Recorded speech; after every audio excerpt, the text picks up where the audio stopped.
Hoy vamos a hablar de algo que se mueve entre el arte, la historia y, la verdad, uno de los mayores tabúes que existen, los objetos hechos con piel humana. Y no es ciencia ficción ni una película de terror. Vamos a explorar hechos reales, documentados, desde libros de hace siglos hasta proyectos de biotecnología que parecen sacados del futuro.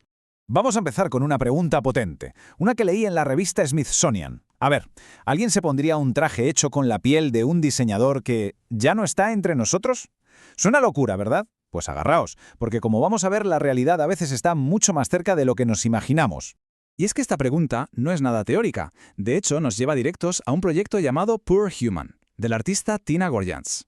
Su objetivo era ni más ni menos que crear una colección de chaquetas y bolsos usando piel cultivada en un laboratorio a partir del ADN del mismísimo diseñador Alexander McQueen.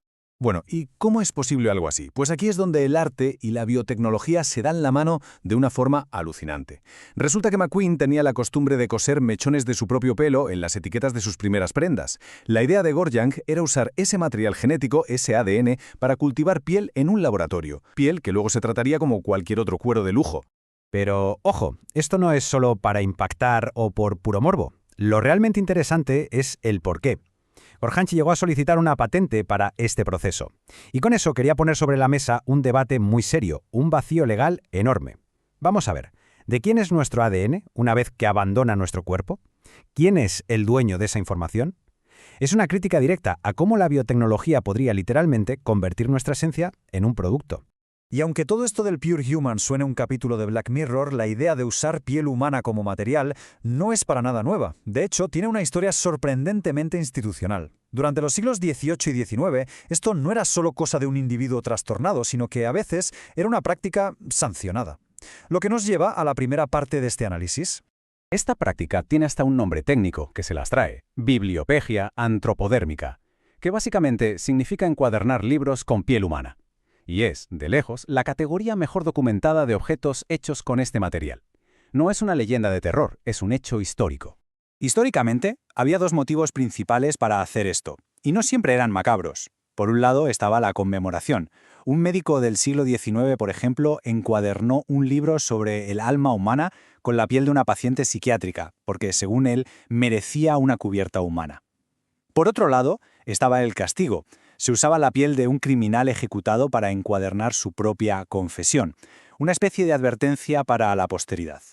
Y esto no es un mito, ¿eh? Hay ejemplos verificados científicamente. En la Universidad de Harvard tienen un libro, Destin des Lam, y sí, se ha confirmado que su tapa es de piel humana. O la confesión del criminal James Allen, que él mismo pidió que se encuadernara con su propia piel. Ahí es nada. El dato clave es este.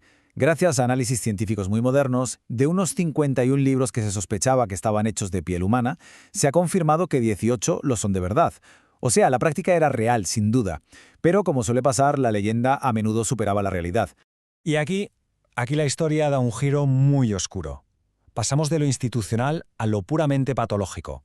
Nos metemos en la piel como horror, como atrocidad, para ver casos donde se cruza la línea hacia la deshumanización más absoluta. Viajamos a noviembre de 1957. La policía entra en una granja aislada en Plainfield, Wisconsin. Lo que encontraron dentro no solo resolvería una desaparición, sino que inspiraría a personajes como Norman Bates de Psicosis o a Leatherface de La Matanza de Texas. Al registrar la casa, las autoridades se toparon con una especie de hogar de pesadilla. No eran objetos de lujo, sino utensilios cotidianos transformados.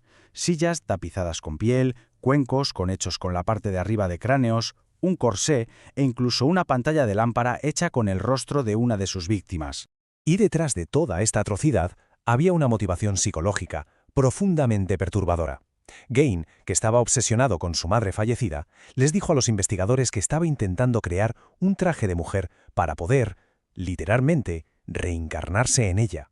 No era un artesano, era un necrófilo que profanaba tumbas para conseguir su materia prima. Pero el horror no se limita a la psicosis de un individuo.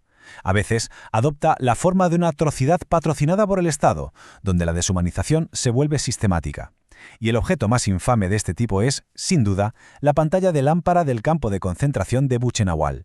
La historia de este objeto es un viaje de casi 80 años. Tras la liberación de Buchenwald en el 45, se mostraron artefactos que supuestamente estaban hechos con la piel de los prisioneros, pero durante décadas la autenticidad de la pantalla de lámpara se puso en duda. Muchos la consideraron un mito, propaganda de guerra, hasta que en 2023 la ciencia moderna confirmó lo que los supervivientes siempre habían dicho. La pantalla era, sin ninguna duda, de piel humana. Y todo este recorrido, desde el arte crítico hasta el horror más profundo, nos trae de vuelta al presente para cerrar el círculo. Porque la tecnología actual nos permite crear piel sin que provenga de una persona. Y eso nos lleva a la última parte de este análisis, la piel como futuro y como filosofía. A diferencia de los métodos históricos, la biofabricación es un proceso limpio, de laboratorio. Se cogen células de un animal sin hacerle daño, se cultivan en un bioreactor y se las guía para que crezcan formando una lámina de tejido. Este tejido es genéticamente idéntico al cuero, pero sin dañar a ningún ser vivo. Y el impulso para desarrollar esta tecnología no viene de un lugar oscuro, ni mucho menos. Está motivado, sobre todo, por preocupaciones éticas y medioambientales muy reales.